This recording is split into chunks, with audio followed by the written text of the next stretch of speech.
Now, and I want to begin with a question about your President Donald Trump. Okay, President Donald Trump has now made that decision, halting the contribution towards the WHO. What does this mean?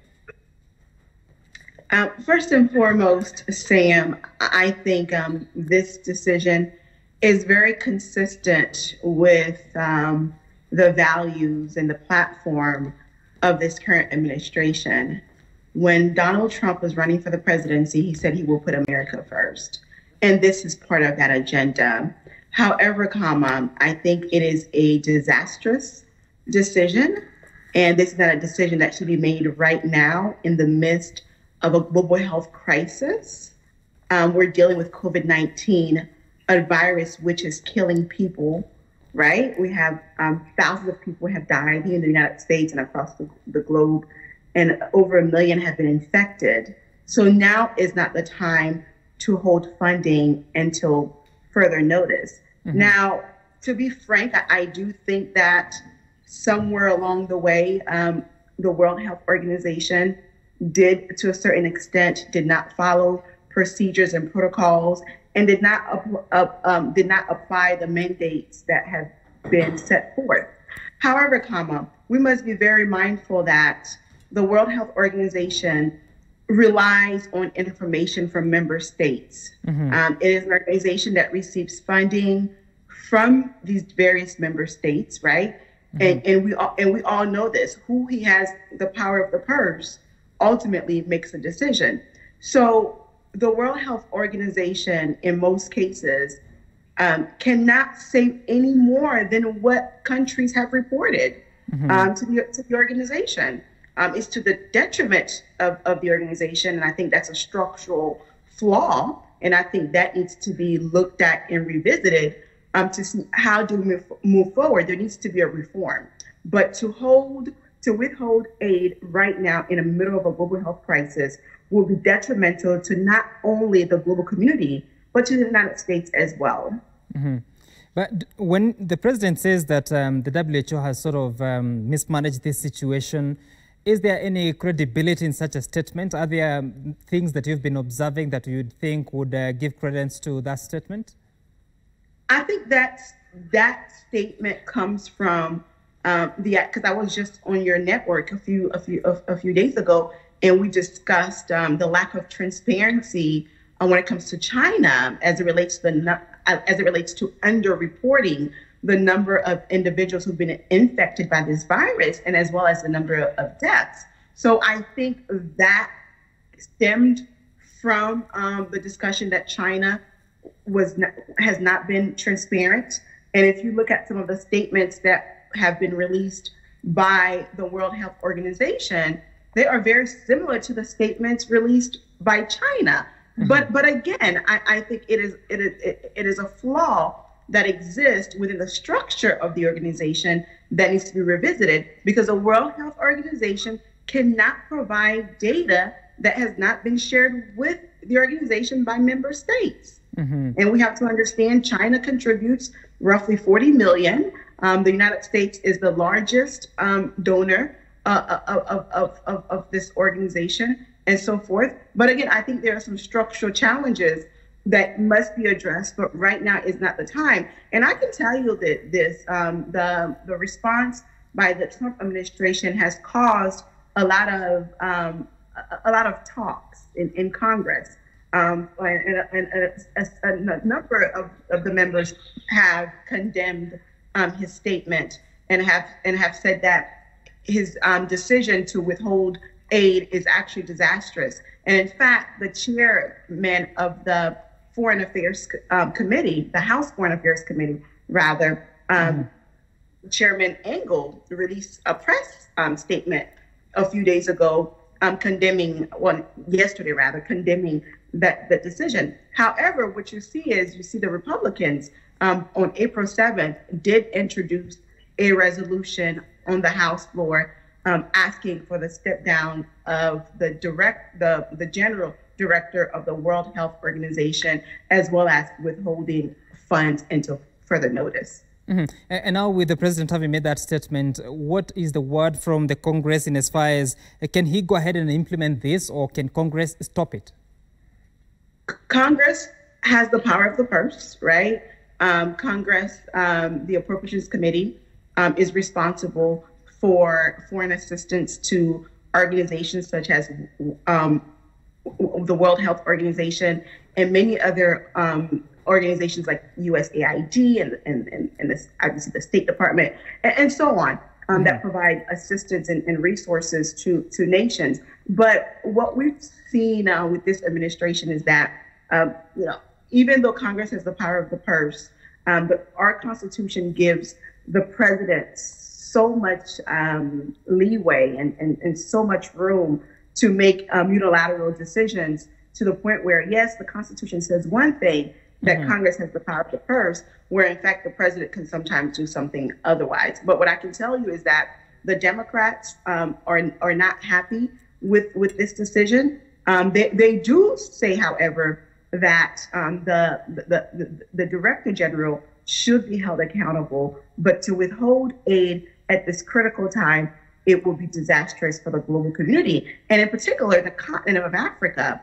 As we know, there are so many challenges. The World Health Organization was fighting to eradicate, HIV and AIDS, malaria, and other illnesses. And I think cutting aid at this moment will put a pause on those efforts, and also put a pause on COVID-19 responses. I was looking at the contributions that are to be made by the states based on what has been assessed, and this is the contribution of different nations based on their capacity. And I'm looking at the accounts as late as the end of March 2020, and it would appear that the USA is in arrears. Has this changed, and why would this be the case, even as the president goes ahead to say that he's withholding all payments?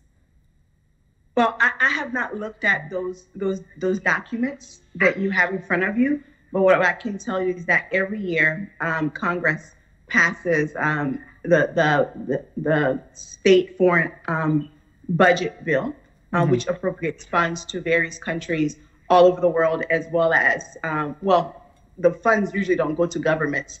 They go directly to, organizations such as the USAID and the State Department, and then they implement projects in those countries to respond to some of the issues that those countries are dealing with. But what I can tell you right now, if governments are not happy with this decision that has been made by the Trump administration, there is room to lobby. I would recommend that governments throughout the country, throughout the globe, especially member states of the World Health Organization, reach out to the Trump administration and ask the administration to reconsider. This is the time to negotiate, and this is the time to be vocal. And also, I would recommend that members of,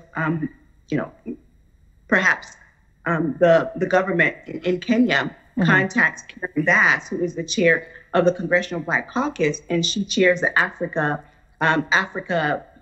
portfolio. Anything Africa related in Congress on the House side falls under her jurisdiction, and she sits on the Foreign Affairs Committee. So I would recommend that governments reach out to her, make their concerns be heard, because to cut aid right now would be disastrous to the continent and also to the United States. And even as we conclude, Johanna, so I'm looking at the numbers so far, 614,000 as of today is Thursday. They have 614,000 appear to have contracted the virus. We're talking about 26,000 of deaths. How much of blame should the WHO take for this reality that is happening in the US?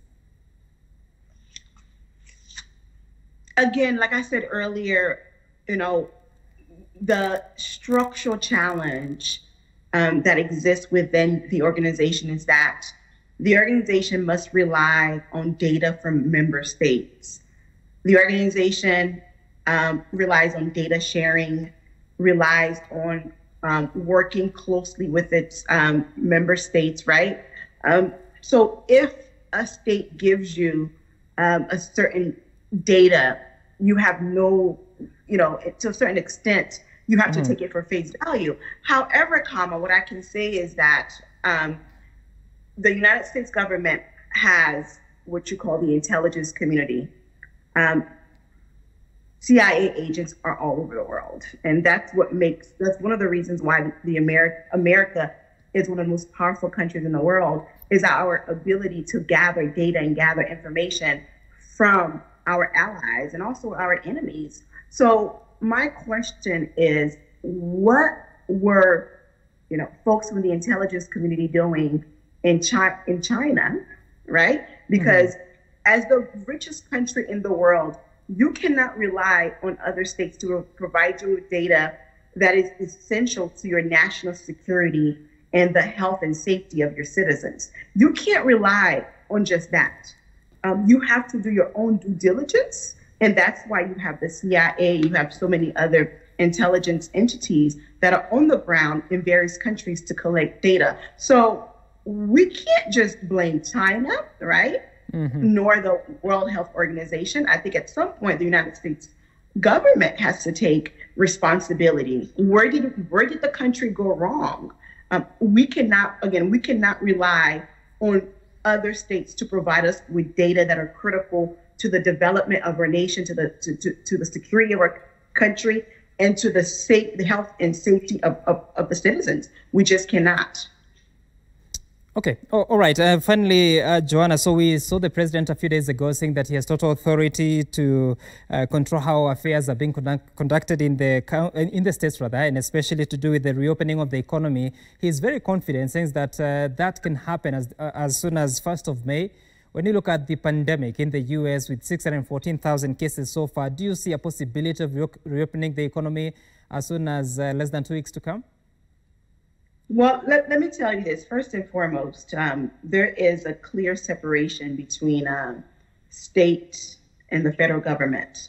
There are certain things the federal government can do, and there are certain things the federal government can do and cannot do.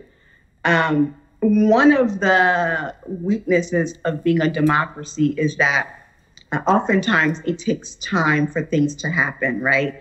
When you live in a country like China or in a place like Iran, right, by a snap of a finger, the president can make a ruling, and everyone has to adhere to that ruling. And if you don't, there are some serious consequences, right?